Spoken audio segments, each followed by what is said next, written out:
آپ کے غلام اسلم فرماتے ہیں رات کو میں اور جناب عمر نکلے تھے تو ایک مکان میں ہم نے دیکھا کہ ایک عورت نے نا اس کے بچے بار بار شور کر رہے ہیں اور وہ کچھ پکا رہی ہے، آواز آ رہی ہے۔ تو حضرت عمر نے دروازے پہ دستک دی، کون ہے دروازے؟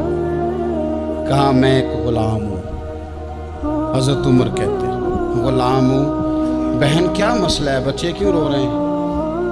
تو بی بی کہنے لگی تمہیں کیوں بتاؤں، جاؤ نا اپنا کام کرو۔ حضرت عمر نے اصرار کیا تو تلخ لہجے میں، جس سے غصہ نہیں کر جاتے حکمران، councillor, chairman, M P M L A ناراض نہیں ہو جاتے، اس تلخ لہجے میں بی بی کہنے لگی دعا کرو اللہ میرے اور عمر کے درمیان قیامت میں فیصلہ کرے۔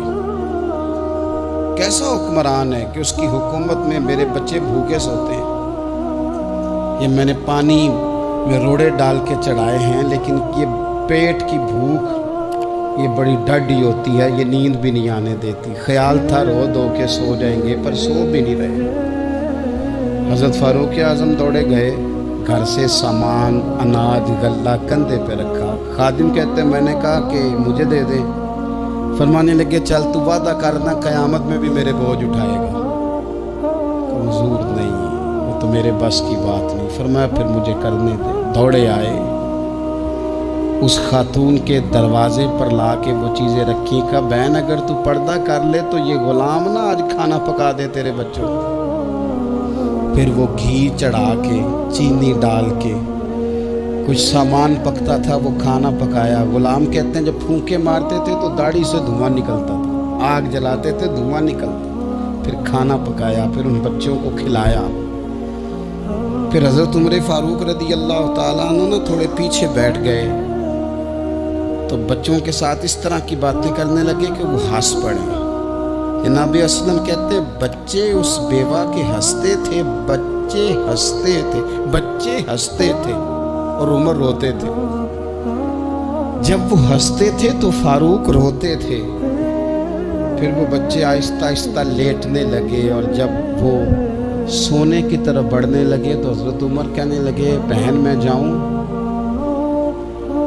کہنے لگی رب تیرا بھلا کرے، میرا کلیجہ پھٹ جاتا اگر میرے بچوں کو آج شام بھی روٹی نہ ملتی۔ تو سیدنا فاروق اعظم رضی اللہ تعالیٰ عنہ کہنے لگے پھر تو میرے لیے دعا کرے گی؟ کہنے لگی میں دعا کرتی ہوں اللہ عمر کی جگہ تیرے جیسا کو نیک آدمی بٹھا دے۔ تو حضرت عمر کہنے لگے ایک چھوٹی سی گزارش بھی مان لو گی؟ کا کیا؟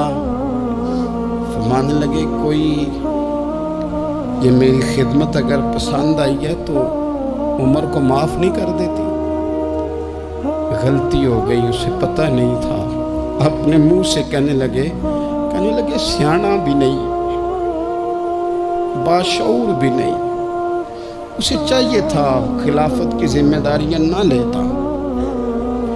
لیکن حضرت صدیق نے کہا تو وہ مان گیا، لیکن بہن میں اسے جانتا ہوں، بزدل بڑا ہے، کمزور بڑا ہے، ضعیف بڑا ہے، اگر تو قیامت میں اس کی شکایت لگائے گی تو بڑا کمزور پڑ جائے گا، اس کے لیے مشکل ہو جائے گا۔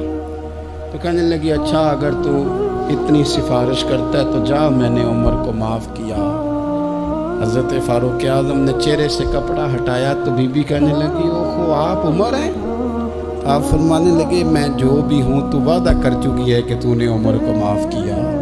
پھر باہر نکلے اور اپنے خادم جناب اسلم سے کہنے لگے 2 بندے اور بلا اور انہیں گواہ بنا کہ میں نے اس غریب کے روتے بچے ہنسائے ہیں، تو جا کے ان کو بتا میں نے وہ ہنسائے ہیں، اس کے بھوکے بچوں کو میں نے روٹی کھلائی ہے، اور تو گواہ ہو جا کہ اس بی بی نے خود کہا ہے بغیر جبر کے، میری گزارش پہ کہا ہے کہ میں نے عمر کو معاف کیا۔ کیوں نہ ہم بھی اپنی اپنی ذمہ داریوں کا احساس کر لیں، کیوں نہ ہم بھی جہاں جہاں ہماری ڈیوٹی ہے ہم بھی وہاں غور کر لیں، کہیں ایسا تو نہیں کہ ہم بھی کمزور پڑ گئے ہیں، ذمہ داری تو لے لی ہے پر اب ہم ادا نہیں کر پا رہے، ورنہ وہاں سے معافی لے لے، اللہ تعالیٰ سیدنا فاروق اعظم کا فیضان عطا کرے۔